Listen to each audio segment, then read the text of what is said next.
ஒரு கேள்வியுடன் ஆரம்பிக்கலாமா?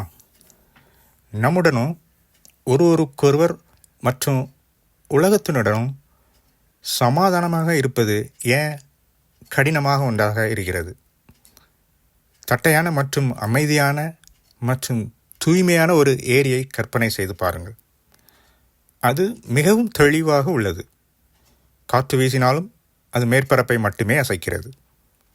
அனைத்தும் அதன் ஆழத்தில் அமைதியாகவும் அழகாகவும் உள்ளன. ஆனால் தொழிற்சாலை மற்றும் பண்ணையின் இருந்து வரும் மாசுகள், ரசாயனங்கள் மலையிலிருந்து கீழே உருண்டு நீருக்குள் வருகின்றன.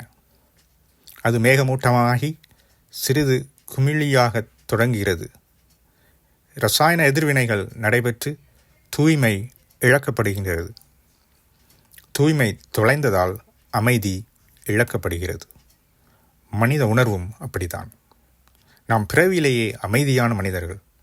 அமைதி என்பது நமது ஆழ்ந்த உள்நிலை, நமது உண்மையான இயல்பு. அமைதியாக இருப்பது என்பது நமது இயற்கையான நிலையில் இருப்பது. ஆனால் நமது உணர்வு தூய்மையாகவும் சுத்தமாகவும் உண்மையாகவும் இருக்கும்போது மட்டுமே அந்த அமைதி நம்மில் குடிகொள்கிறது. எதிர்மறையான பிம்பங்களின் அசுத்தங்கள் அனுமதிக்கப்பட்டவுடன், அல்லது பழைய நினைவுகள் மற்றும் அனுபவங்கள் நம்மை எதிர்மறையான சிந்தனையில் தொந்தரவு செய்ய அனுமதித்தால், நமது தூய்மையும் அதனால் நமது உள் அமைதியும் இல்லாமல் போய்விடும். நமது அமைதியை பறிப்பது வெளிப்புற நிகழ்வோ அல்லது நபரோ அல்ல. அதற்கு காரணம் நாம் தான் அழுக்குகளை நம்முள் நுழைய அனுமதி அளித்து அதுக்கு உயிர் கொடுக்கின்றோம்.